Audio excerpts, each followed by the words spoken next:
Well, hello everybody. It is me again. It is 9:30 on Friday night. And I've been thinking about all of you for a few weeks, which has finally manifested into this podcast episode. It's been a wild ride for the last few weeks.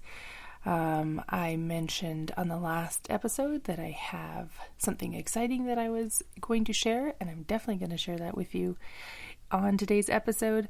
But it actually isn't what has caused the wild ride for the last few weeks for me. So, as you know, I have a full-time job, and I recently got promoted, which is very exciting. So the last 3 weeks, which still blows my mind that I've been in this role for 3 weeks. The last 3 weeks has been getting started in my new role. So I now, I lead leads. So it's a very exciting change. I used to lead direct reports. So people who are on doing individual contributor work. And now I lead folks who are leaders of teams, which is a very unique shift for me, and I think will give me some interesting things to talk about on the podcast as my perspective gets shifted a little from having to lead in a different direction. So that's been happening. I'm going to share the news that I wanted to share with you that I alluded to on the last episode near to the end. But I wanted to talk today about an interesting conversation that I had with a friend this week. So a friend of mine reached out and wanted to chat through a situation that had come up for them where they'd started a new job, I don't know, a few months ago, maybe 3-4 months ago, and they took this role thinking that they would be in it for quite a while. And they recently were asked to apply for a promotion.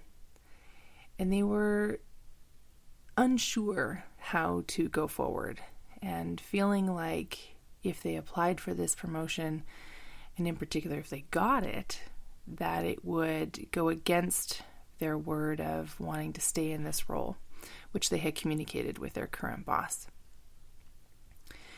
So the situation itself is not super unique, I don't think, but the conversation that we had was really unique. And what stood out to me was the way that my friend was talking about how they see themselves in their role and how they didn't really recognize the value that they bring, and in fact felt like they were barely qualified for a role they had 2 or 3 years ago. And thankfully we had the chance for me to give them a face of, "You're kidding me, right?" But I challenged my friend to think about the benefits of this story that they were telling themselves. It's something that I learned in Manifestation Babe, that course that I've mentioned on previous episodes. And it's become a very useful question to ask when I find myself limiting myself. And to clarify the question a little bit further, so if you have a situation in your life where you just can't seem to get out of it. So let me share a situation of my own life, which I've been working on, which is releasing the credit card, leveraged money on my credit card that I have. It's been a very interesting teaching tool for me. And I have lots of stories, I think, around it. And I've been unpacking them, and I've been releasing them, and I've been changing my beliefs around them. And now I'm actually starting to watch with fascination, because there's something that I have that I haven't quite figured out what it is, around a very specific amount that stays on my credit card. And I oscillate up a little and down a little, but I always seem to level out at this particular balance. And now I'm just kind of like looking at it with deep curiosity of what is happening here. I obviously have some kind of belief or story or something about this. So I think I'm going to work on this weekend. But the question that could ask myself, one of the questions that I would ask myself is, what are the benefits that I am getting out of believing this story? In particular to my credit card situation, what's the benefits that I'm getting out of having this particular balance on my card? Because there's a reason that it's there. And I'm sure it has to do with some beliefs that I have not yet touched on. I've been unpacking and reprogramming so many beliefs around money. It's just unbelievable to me. I do think that part of my greatest life's work, my deepest life's work, is unlearning things with money and having this deep process with money. And I have this sense that I'm going to share that in some kind of a public stage at some point. So it's very interesting to sit in that awareness, but even though I don't really know what that's going to look like. So if I think about, what's the benefits that I'm getting out of it? I can't tell you the answer because I haven't dug into it far enough yet, but there is something that I'm getting out of it. When we look at, for example, this might be a little bit extreme, but may help a little bit. If you look at someone who is in an abusive relationship, abusive relationships have always puzzled me because I just couldn't understand that a person would stay there. And in particular, when if it's not that physically abusive is worse than an emotionally or mentally abusive, but physical abuse you can see, right? If you have a black eye, you can see it. You feel the pain, like it's actual physical pain.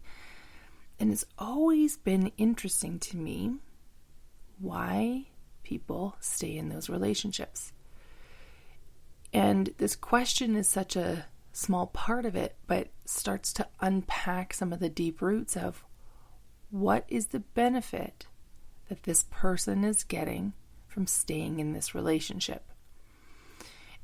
And there's a benefit. There's always something that we're getting out of it. It's the whole reason that we want to stay there, right? If we think about your comfort zone, you want to stay in your comfort zone because it's comfortable. You know what it is.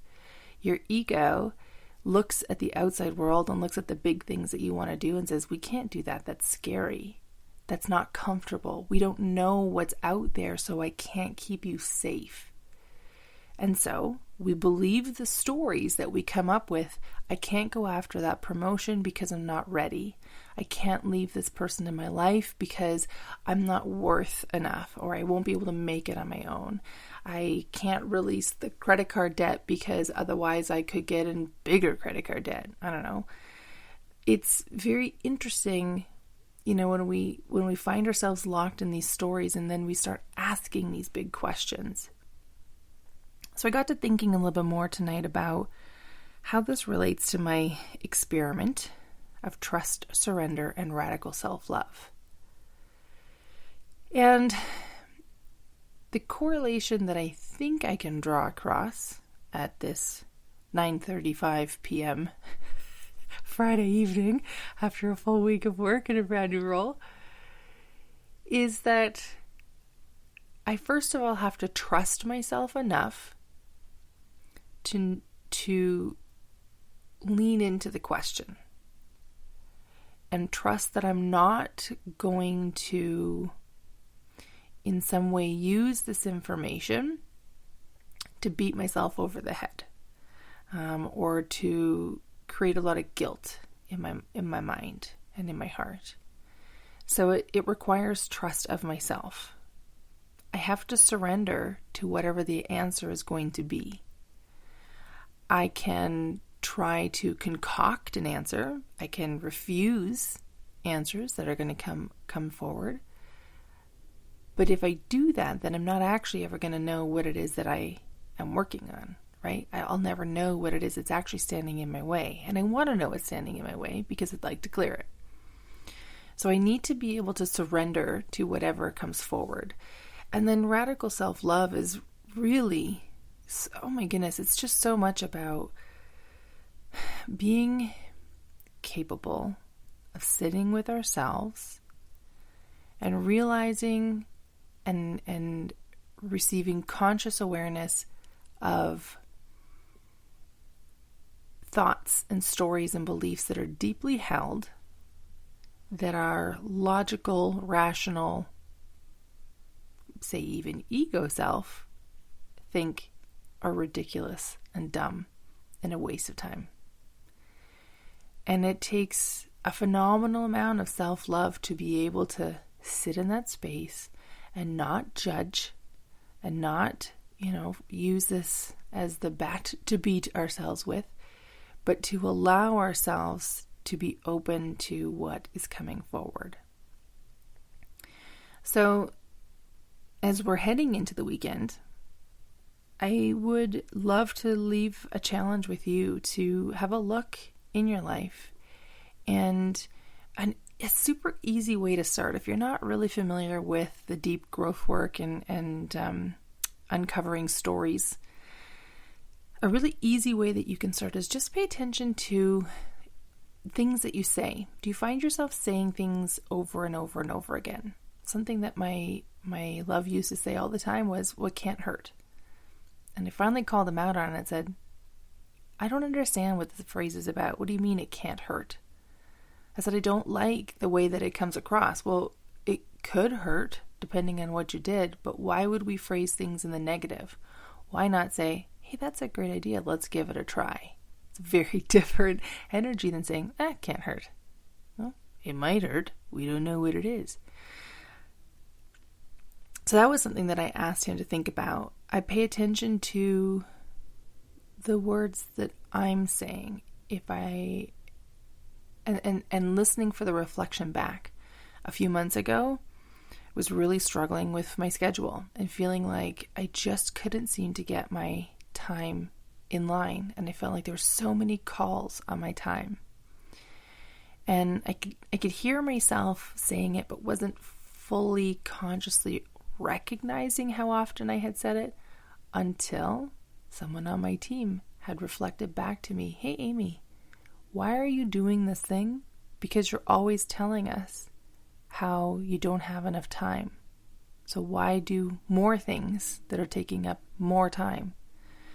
And the question was valid, but what really struck me was, holy shit. If this person is reflecting this back to me, it means that I've been saying this a lot. And that actually is a bigger indication of something going on for me than anything else that they could have said. And so it got me thinking, what's the benefit that I'm getting out of here? What's the story that I've been telling myself? So watch for those things.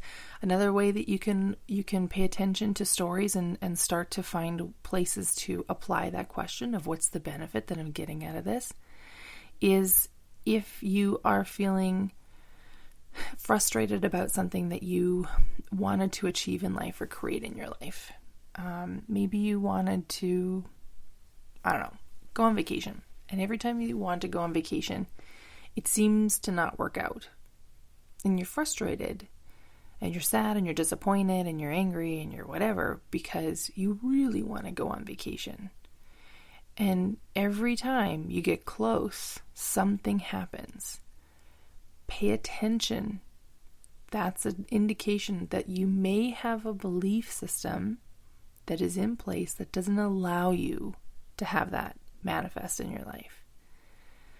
It's very fascinating. I super love watching Instagram posts. I don't Facebook very much, but can't even say I try to Instagram. I am on Instagram like maybe 20 minutes a week. I am not a social media person. But I used to really struggle watching posts or stories from people who are doing things like flying first class or having really luxurious vacations or driving super nice cars or whatever. It used to really trigger me and used to really bother me. And by trigger, I want to be mindful of the word because it has a lot of weight. But what I mean by trigger is it was like it was pushing a button, right? It was hitting that like trigger point of, hey, this is the thing that you really want, but you're feeling really bad about it. And it used to really sit with me, and I've been working on my beliefs and working on my stories for a long time, then now I can not only look at them and be like, okay about it, but I actually can, for example, look at an Instagram story as someone's walking through a first-class cabin on an airplane and be both excited for the person, truly deeply excited for the person, and also start to envision myself there. Now, I'm not there yet. You haven't seen me post any videos of first-class aircraft cabins yet. It will come. Of that I have absolutely no doubt. But I also know that I'm still unpacking some of those stories behind why I'm not there yet. So I'm very mindful about what I say aloud. So if someone's asking me about travel, I generally can use the COVID excuse, which is very handy for me the last 2 years, to say, well, I'm waiting to see what's happening with COVID before I book anything. And that's true. But what's truer still is that I'm doing deep work right now. I want my next airplane ride to be in a first-class seat. And I know that I have work to do before I get there. There's lots of healing that needs to be done before I get there. So that's what I'm going to leave you with this week. I hope that the question gets you thinking and maybe helps you have some really amazing aha moments. There's so many great questions that we can ask ourselves, and that's a really powerful one. It sort of catches us in our tracks. It's great for when we have situations in life that we think are really shitty, because if you're in it perpetually, you're always getting something out of it. So pay attention to what that is and start asking yourself those deep questions and leave space for the answers to come forward. Now, about my exciting news. It's exciting to me, may not be as exciting to you, but I'm excited about it. I have been, over the summer months, creating some designs and building a store. And I launched it, and by launched, really all I mean to say is that I started telling people about it and giving them the URL to go to the store and check out the products if they want. So I created a store. It's called Mountain Girl Boutique. And it's, if you wanted to go check it out, it's mountaingirlboutique.com, all spelled out, Mountain Girl Boutique. And it is clothing that I have created designs for. If you are a fellow mountain soul such as myself, there are a few products that are tailored to us mountain people. There's a collection that is really tailored to the empowered women and women in general that I really want to raise up and highlight and help. I don't want to use empowering again, but I can't think of another word at this time of day.